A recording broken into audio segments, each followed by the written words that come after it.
Hello and welcome to the next episode of the official Property Entrepreneur podcast. It is Tuesday.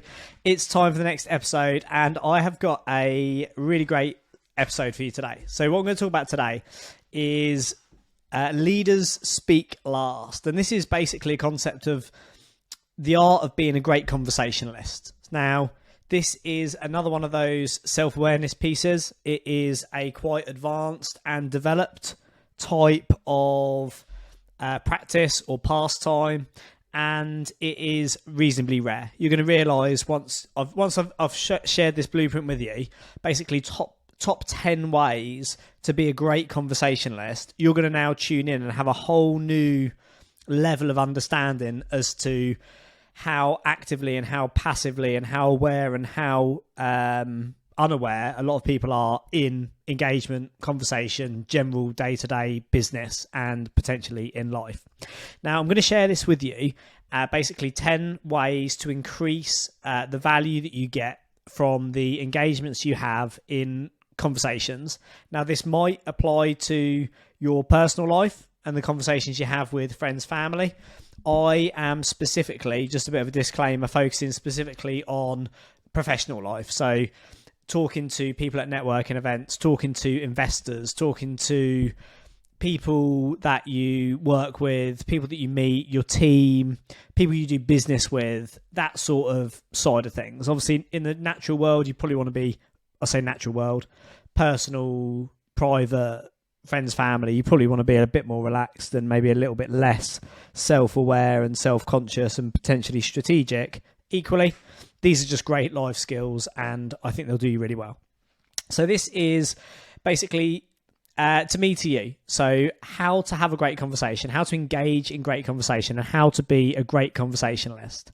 If you've not already listened to the Self-Awareness podcast, I'd recommend going back to that. So that's basically the foundations of this, which is about being self-aware around your environment, the people that you're around, understanding the impact that you have on others have on you, whether that's physical, body language, auditory, energy, all of those sort of things. So go back and check out the podcast episode called Self-Awareness in addition to this one. And this takes it to another level, specifically focusing on the art of conversation. So a few things to note before we go into this about conversation is most people, when you have this self-awareness and now you tune into it, you will realise that when you're having a conversation with somebody, from today onwards, having listened to this, you will realise that most of the people you talk to have actually very little interest in what you've actually got to say. And what you'll realise is that most conversations that you have are, in many respects, a fundamental waste of time. You know, you're wasting your time, you're wasting your effort, you're wasting your energy, because a lot of them, the other person is just not interested in that conversation and has very little interest in what you want to or what you've got to say.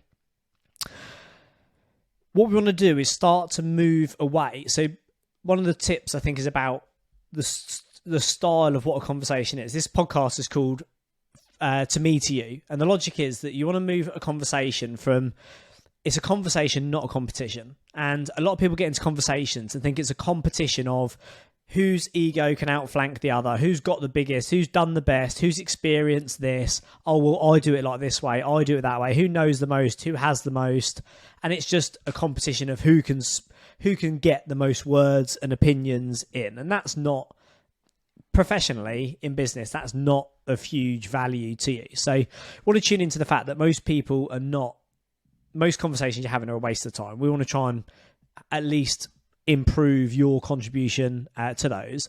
Most conversations are not actual conversations, they're competitions, and they're people just waiting for their turn to speak. They're sitting there, they're passively listening to the noise that comes out your mouth, and they're thinking about what they're going to get from Morrison's on the way home, and then they're just waiting for their turn to speak. And they may visibly or audibly illustrate this to you, and when you tune into body language you might now start to notice this, or you can just start to see their eyes glazing over. They're somewhere else, not listening to you.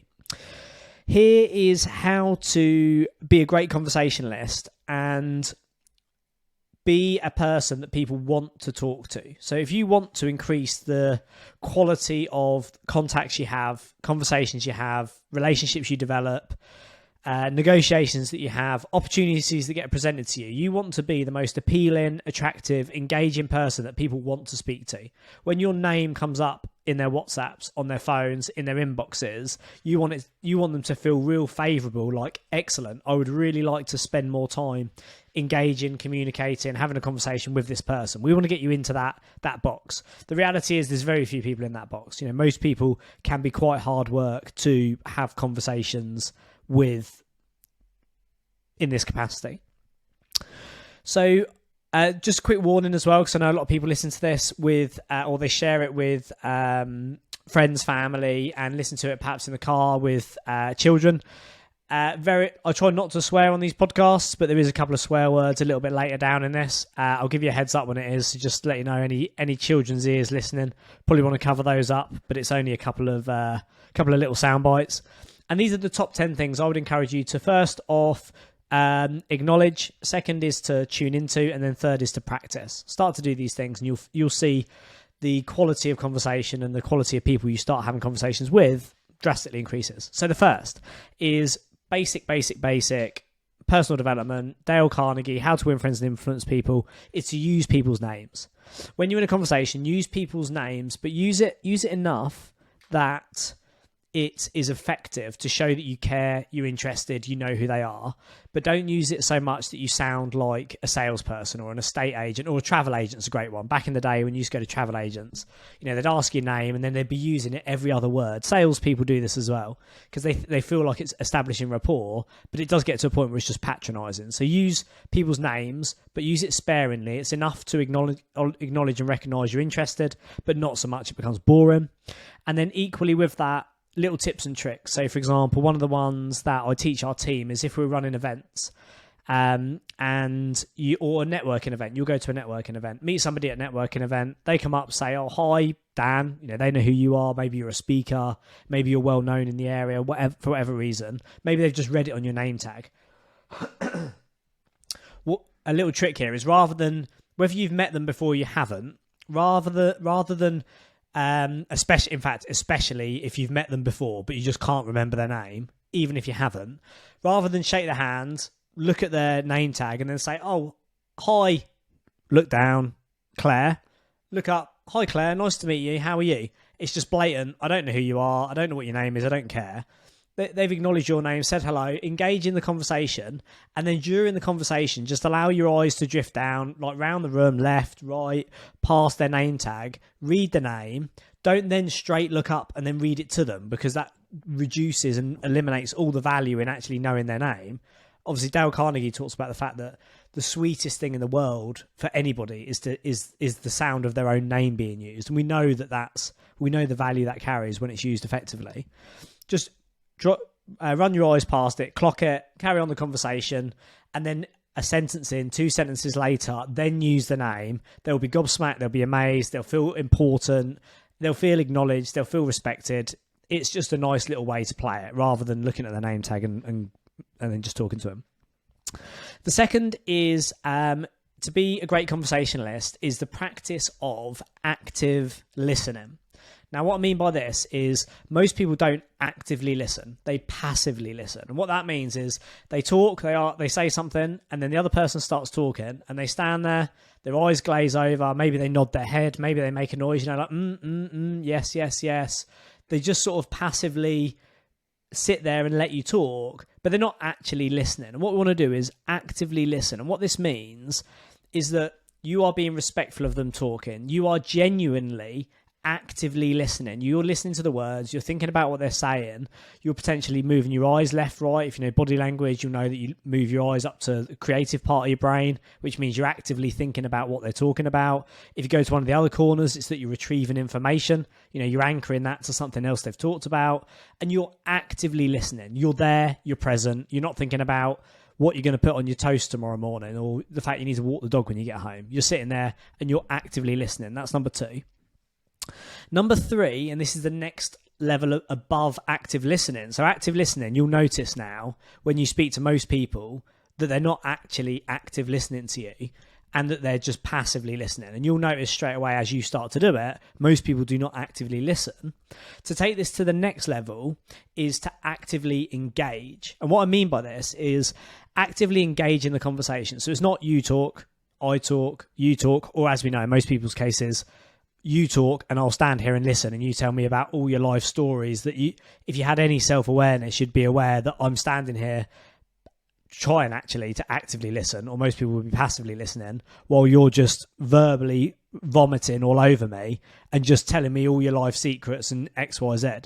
That's not a conversation. That's a competition of who can speak the most and who can speak the loudest. You actively listen and then actively engage. And what active engagement means is it means you're now partaking in the conversation. You're not trying to take over. You're not trying to respond. You're not trying to overtake with your response, opinion. Oh yeah, well I did this, I did that, I know this, blah, blah, blah. Mine's bigger than this, I know this better than you, etc. Active engaging is about interjecting, but to show that not only are you active listening, but you're actually engaging in the conversations. They're telling you something, and you actively engage to acknowledge the fact you're interested.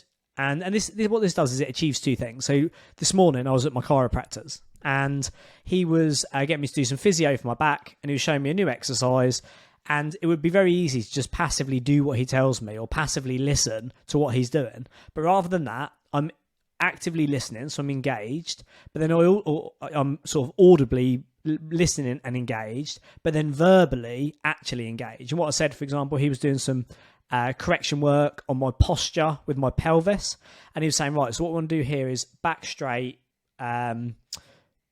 so like pelvis in, back straight, neck forward. And I say, all right, just to confirm, what is the objective here for my back to be straight, or is it for it to be sort of concaved at the back? So what I'm doing is I'm actively engaging, and what I'm doing is twofold. One is I'm confirming that I'm interested in what he's talking about, and I'm actually listening. So there's a degree of sometimes deliberately doing it for that purpose, asking somebody to qualify. Yeah, but when you say that, do you mean this or do you mean that? Okay, right, I've got you. And you're just, right, let's just quick, bang, there we go, acknowledging I'm actively engaged. You're just interjecting to show that engagement. But the second is, in doing that, not only does it hold you accountable to be actively listening, but then in actively engaging, when you've got to do it anyway, you might as well do it for a point of clarification. It then means you are listening. Now you're trying to understand, and where there is an opportunity to ask for a point of clarification because you're not clear, you're now actively learning better what they're talking about, and you just get a lot more value from that conversation. And they obviously get a lot more value from engaging in it. They will feel that you're genuinely interested. They will appreciate the engagement. It needs to be genuine, it needs to be sincere, but it will just show that you are engaged. And going back to How to Influence People, if you've not read it, I mean, that is one of the fundamental books. It's in our Dream Team rulebook for all of our team members to read. It's the basic fundamentals of personal development. And in there it says about the guy who tries to sell bread to the local supplier. He has a local bread company or baker, the biggest bread company in the country. He's tried to pitch him for 15 years, emails, letters, sales pitches, presentations, whatever. Turns out the kids are at the same school. They're standing side by side at the school football pitch. They engage in a conversation, and the guy that's been trying to pitch this big supplier for 15 years, they get into a conversation and he just listens for 80% of the conversation, actively listens, actively engages, but lets the other person talk. And then the guy who owns the big company he's been trying to pitch goes back to his wife that night and says, I met the most amazing guy at the football today. Really, that guy had never said anything about himself. All he'd done was been interested, actively listened, actively engaged, and the other person felt valued, felt like they had a good experience, and it reflected positively on that guy. And he ended up winning the contract after 15 years of trying all the traditional stuff. So actively engaging is number 3. Number 4 is, and this is, again, when I'm talking specifically about being a great conversationalist, is what most people do is they're either too passive or they're too aggressive. Too passive means smile and wave, nod and smile. Oh yeah, great. Fantastic. And they're either not listening, or they just take your word for gospel, or they're just not interested, or they're just aggressive. They're just, oh yeah, but this is what you want to do. Have you tried this? Here's my ideas. Here's my solutions. Here's my opinions. Mine's bigger than yours. XYZ. what you want to do is, in the same way as actively engaging, and to me, to you with the conversation, is allow the opportunity to respectfully converse. Like, there's a big difference between conversing and competing. Actively converse in discussion and debate. So don't just smile and wave and passively go along for the ride. It's like, find a common ground, find something you actually want to talk about. Otherwise, obviously, well, one of the other top tips is about small talk, and we'll talk about that. Is like, is there any value in small talk? Sometimes maybe there is, sometimes maybe there isn't. Is discussion and debate. Is just engage in discussion and debate. Like, listen to what they're saying, really think about it, and say, yeah, but have you considered this? You know, most people just want to share their opinion. They want to compete, not converse. Have you considered this? Oh yeah, that's great. Do you know what? I haven't considered that. And what we're not trying to do is win. It's a conversation, not a competition. We're not trying to win the conversation. We're trying to explore it. We're trying to engage in it. We're trying to have a adult, educated, intelligent conversation. And that can include debate. There's no need for competition here. It can include debate, and it can include discussion. It wants to be an active, high-value engagement if you want to actively communicate and engage with intelligent, smart, developed, high-value people that you want to do business with. This is all about moving yourself up those scales so that people want to engage in conversation with you. Not just that they will, that they want to. You know, they look forward to you coming up to them, not start running away. It's not one of the top tips, but tune into body language. Once you've got this self-awareness and you tune into, you know, you got someone at a networking event, at a business event, whatever, if someone you're going to pitch, if you want to see if they're actually interested, just read their body language. This is not a top tip. It's just a bit of bonus for you. Read their body language. And there's certain things like, for example, if their eyes are looking elsewhere in the room, what they're doing is they're looking for the door. They want to exit. If their feet are pointed in another direction, it means they want to actually physically leave, but they can't because they're talking to you. If they've got their arms crossed in front of their body, that's a barrier. It means they're either not interested or they feel like they want to retract, want to withdraw. They're not engaged. They're not open. You look at these body language pieces, and it's like night vision goggles. Put your night vision goggles on, you can see in the night. You take your night vision goggles off, you can't see. When you've got your self-awareness lenses in, you will not be able to not notice this stuff now. So discussion and debate is engaging in that, engaging in discussion, engaging in debate. Number 5 is leaving ego at the door. And what I mean here is, similar to previous, is it's a conversation, not a competition. Especially in like the Western world, there is a degree of opinionated conversation, views, debate. Everyone wants to be bigger, better, faster, smarter.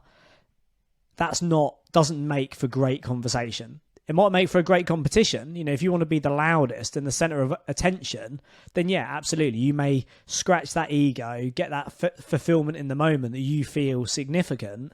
But if you were to have the self-awareness of how other people perceive it, you would likely find that it's either exhausting or unengaging or self-indulgent. It's not other people's perception is potentially very different to what your perception of that is. So leave ego at the door. It's a conversation, not a competition. Like, try and meet on a level, regardless of who you're speaking with. Number 6 is actively listening, actively engaging requires the ability to take a genuine interest. And again, this is one of Dale Carnegie's How to Win Friends and Influence People, is in that conversation. Take a genuine interest in what the person's talking about. Now, you do not want to have conversations for no reason, I'm assuming, in business. You know, you want to spend X amount of time at work, in business, at events, selling, pitching, whatever you're doing, networking. You don't want to waste that time. You want to invest it. You don't want to spend it. You don't want to spend time. You want to invest it. And if you're going to do that, you want to find people that are worth communicating with and actively listen, actively engage, and take a genuine interest in what they're talking about so that they feel valued, so that the conversation's engaging. And the best way to do this is to find a common ground. If you cannot find a common ground, it's going to be small talk. It's going to be short-lived. It's going to be awkward. It's going to be chit-chat. One of you is going to be listening to the other. If that's not a conversation, that's probably a waste of time. What you want to do is find that common ground. And what you'll find is the common ground is where the value is, what you want to talk about. And if they're people you know already, friends, family, connections, team members, there'll be a common ground. The project you're working on, the market, finance, the deals, whatever, there'll be a common ground. You want to find that, and then you want to take a genuine interest in it. Find out, what do they know about it? What do they know that you don't know? What do they think about it? What's their opinion? What's their view? What's their experience? Take a genuine interest in that, and then dig around it. Find that common ground, and then be genuinely interested in what they've got to say. And again, actively engaging to acknowledge that. Oh yeah, you say that. Do you know what? That's really interesting. Or, you say that, and I have thought about that previously, but have you considered this? No, do you know what? I hadn't considered that. And actually, I wasn't talking about that. I was actually talking about this. Makes a lot of sense. Actively engage, take a genuine interest, and find that common ground. Number 7 is assume you're wrong. Now, this is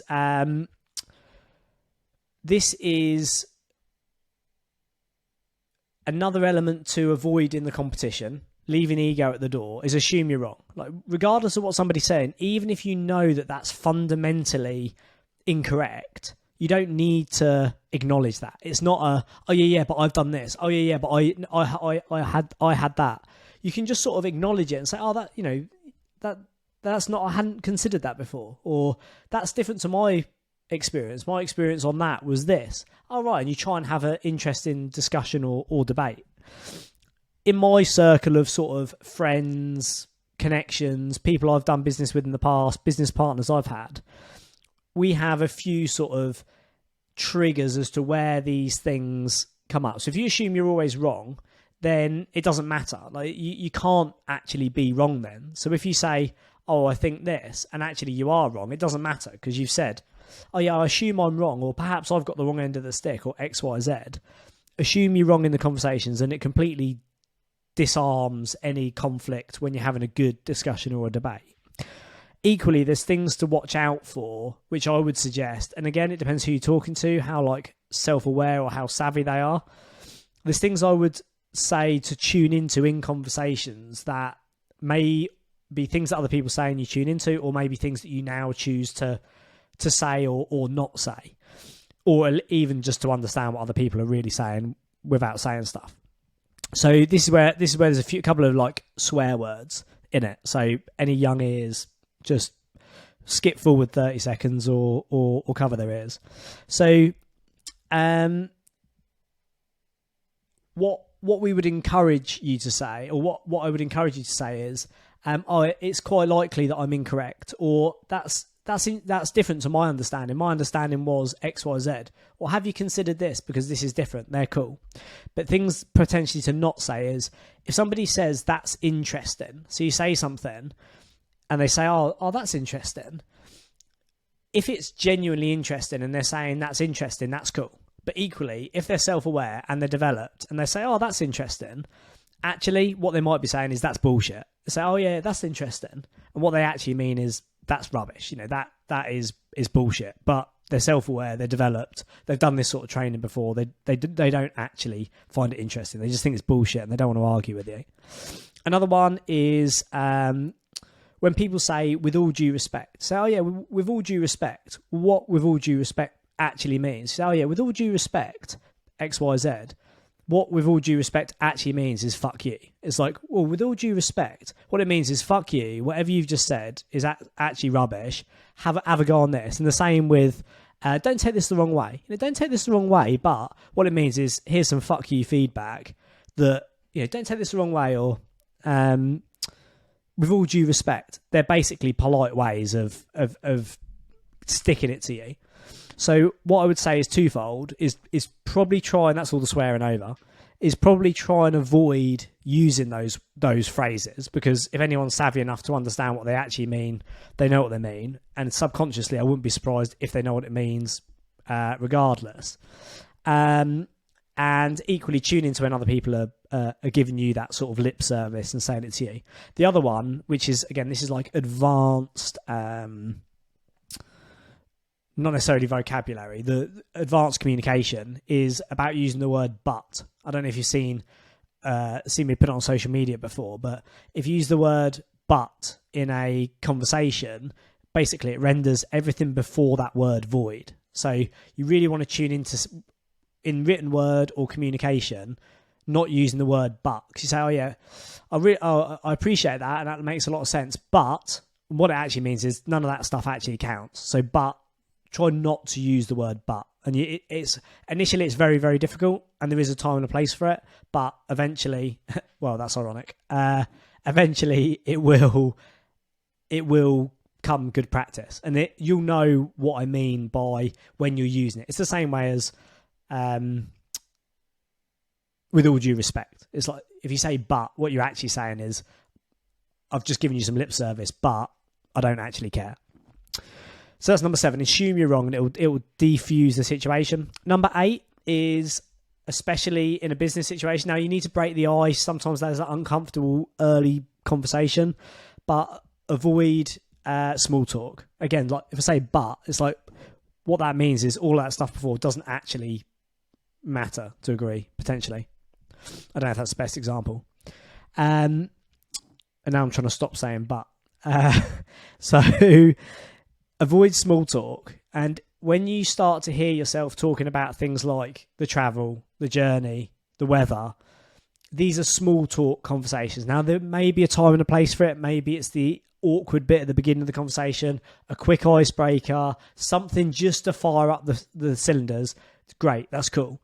Try not to waste endless time in small talk. It's maybe personally in your private life with your friends and the family, that is accepted, welcomed, enjoyable. Maybe that's the case for you. In business, especially if you want to start moving up the ranks of people you're going to have engaging conversations with, you'll find there's less and less time, space, energy, interest in small talk. So just try and avoid that. Play small games, win small prizes. If you want to talk about the weather, the travel, the traffic jams, etc., you're going to get very small returns from that. Move over to purposeful questions, interesting topics, engaging conversation as quick as politely possible. Number 9 is, and you would have heard me talk about this previously on the self-awareness episode. If you're not listening to that, go back and have a listen to it. Is about reading the room. And I sort of alluded to this with body language, and I talk about it on the self-awareness podcast, is read the room of what's actually happening. Is especially extroverted. If people are either very, very extroverted or very, very low level of self-awareness, they won't have the ability to read the room. And what I mean by this is, if you're starting to tell a story that is completely unsuitable or not interesting to people around the table, and this is going to be a 5-minute story and you're 30 seconds in and people are looking at their watch, they're looking at their phone, they're drifting off, it's probably a time to bail and get out of there. Equally, if you're cracking jokes that are just not, it's just not the audience for it, read the room and just rein it in as quick as you can. If you're getting loud and self-indulgent and talking over people, just start to read the room. Are people actually listening to you? Are they actively interested, or are they just awkwardly laughing, trying to pretend to be interested, but actually they're really, really not? Just start to read the room and engage. If you're engaged in a conversation and you're self-aware, you're looking around you at all the other people, engagements, connections, body language around you, and you should be able to read the room then and read, is it time to talk? Is it time to shut up? Do people think this is really interested? Am I actually boring people and I'm just satisfying myself? So read the room. Also within this is try to, in a conversation, read the room where you might get trapped. So there's certain conversations you want to be involved in, certain ones you don't.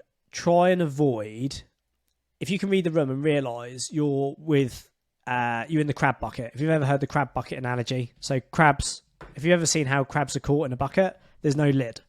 They get caught out at sea, they get chucked onto the deck of the boat, and you might have 20 or 50 or 100 crabs in a basket, and they can climb up the sides, but there's no lid. They can't get out.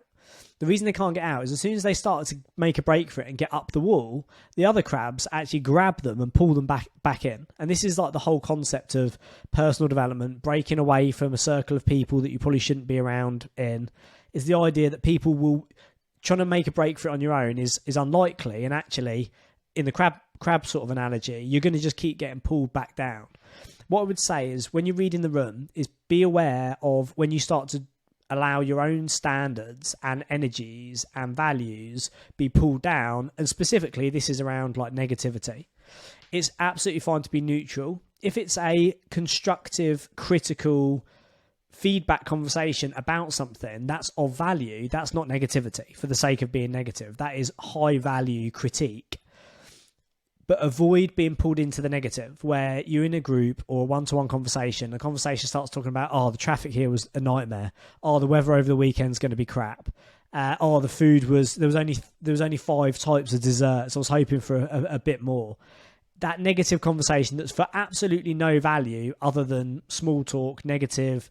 It's contagious. It is, it's contagious. It will drag you down like the crabs in the bucket. Try to read the room and be aware of when that's happening. And if you have the opportunity to bail and it's not of any value to you, then bail. If it's an interesting conversation and actually you want to reset the bar or you want to engage and continue, is do not get sucked into the negative. Just draw a neutral or even try and find a positive stance. Now, I need to be clear here. I'm not saying don't be negative about things that are negative, like, for example, interest rates on mortgages at the minute are through the roof. It's a great conversation to have. It's negative because it's flawed the buy-to-let market. And you can talk about the fact single-let buy-to-let properties do not fundamentally work at the minute. That's not being negative. If you said the world's going to end, I'm not going to bother getting into property, it's so rubbish, everything's crap, I'm not interested, you know the difference between valuable negativity or critique. The difference between a well-appraised debate and critique and then just basic negativity. Try and take a neutral or even a positive stance on that where you can. And just remember when you're talking about things and moving up through these levels, there's a really great saying that says great minds. So obviously you want to be spending as much time with great intelligent minds, people, connections as you can. Great minds discuss and explore events. Great minds discuss and explore ideas. You know, I've got this idea to do this. There's this idea. There's etc. etc. Great minds discuss ideas. Average minds discuss events. So things that have happened, reflecting, relaying. It's just pretty common conversation. Talk about things that have happened, stuff like that. And small minds talk about people. So small minds talk about bitching, negative critique, slagging people off, just trying to find any opportunity to deflect engagement, conversation, critique, development from themselves onto others. So read the room and try and tune into that. And then finally, number 10 to finish is the art of becoming a great conversationalist. And this is less is more. So leaders speak last, and less is often more. Another swear word, which I tend not to use, but it will just make more sense to you, coming up in a second, is you'll know people that talk for the sake of talking. And what you'll realise is the louder people talk and the faster people talk, the lower the value of the content and the higher the level of their insecurity, lack of confidence and nerves. Someone speaks fast and loud. I do it when if I slip up and I'm speaking off topic, out of my depth. I tend not to do it now because I had a notoriously bad example of trying to blag it on a podcast back in the day, maybe about, 10 years ago. Got invited to do a big national podcast, big tax announcement, reviewing the most recent budget. Not entirely sure why I got invited to do it, but it was probably one of the biggest ones in the country. Got invited to do it, got asked a question, and then rather than say, to be fair, I would say I did a really good job on a topic that I understand well. So I did it well. My bag is more economics than tax, so I was trying to do the economic spin on tax. And what I did, and that I was confident about and I'd prepared for, I did well. Because it was a tax angle, I was actually a little bit outside of my competence space, and somebody asked a question about the mortgage changes. Now, I didn't know the answer, and rather than say, if I'd have said, that's a really great question, I don't actually know the answer to that, which would have given people, they would have respected it, and it would have given people even more credibility for all the other stuff that I just talked about, that I did know about, because I had the confidence and I had the confidence to actually say, I don't understand this, I just basically tried to blag my way out of it. Somebody then messaged on the group. There was hundreds. I think there was about 600 people on this webinar, maybe even more, maybe 800 people on this webinar. And then people commented, and a few people commented, oh yeah, that's not actually the case. I read it this morning. And I was basically completely wrong. And despite the fact I might maybe have done 60 or 70 minutes of great content, I then made myself look stupid. I was incorrect. It probably devalued everything I'd said before that, and it wasn't a good outcome. When I get into that place, I talk faster. I talk louder. I'd like to say that happens less nowadays, but we're all human. When you tune into that, that means you're starting to lose confidence, lose track, and basically, this is the swear word, is bullshit baffles brains. So if you're trying to out-talk someone by getting louder, faster, oh yeah, but if you read the report from the 1963 election, blah, blah, blah, what you're trying to do is you're trying to baffle people. And it's only bullshit that baffles brains. If you're going to give them all that double barrel, it's in most cases bullshit. Number 10 is less is more, leaders speak last, and ideally you want to be a great conversationalist, slow, well considered, or especially if you're in a group. If you're in a group and you're the last one to speak, you have two benefits. One is everybody wants to hear you talk, rather than the cat fight or the crab fight of everyone trying to reach over each other and get their opinions in first.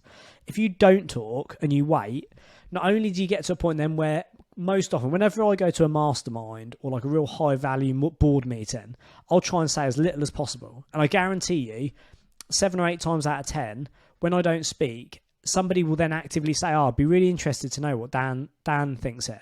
And there is a logic that you should only offer your opinion when it's invited or when it's requested, because then people are actively asking for it and they'll be more receptive and they've asked for it, rather than the normal human nature of, here's what I think, ramming it down your throat, this is my opinion, this is my experience, etc., etc. So the first is people actively want to hear you do your thing. The second is, if you do wait till the end, you've heard what everybody else has got to say. So rather than go first out of the bat, I'll offer my opinion first, which is what most people do. If you wait till the end, you've heard everyone else's opinion, you've had the opportunity to process it, you've figured out what's been said around the table that you think is absolute rubbish. Equally, you've been able to consider all the things that either you didn't know or you haven't considered, and then you've got all the benefit of that, and people want to listen to you. And in a very short 1, 2, 3 sentences, you can very concisely articulate a well-considered appraisal, response, answer to whatever the question is. And it's, all that takes is patience, maturity, leaving ego at the door, and all of those 10 things that we've just talked about. So, to me, to you, the art of being a great conversationalist. I hope that's given you a lot of value. Best of luck putting it into practice. And again, these are real self-awareness pieces. You'll see the world in a very different place and shape as you start to learn these things. And if you've enjoyed it, share, subscribe, leave us a little review, because we did get a 1-star review, which I was really disappointed about, but apparently it's a competition thing. But if you have an opportunity to just quickly, take you 10 seconds after this, if you've enjoyed it, leave us a quick star to reflect what you think. Hopefully that will keep us nice and high in the rankings, keep our motivation to do these, and then join us again next Tuesday for the next episode of the official Property Entrepreneur podcast. Remember, success and failure are both very predictable. I will see you on the next one.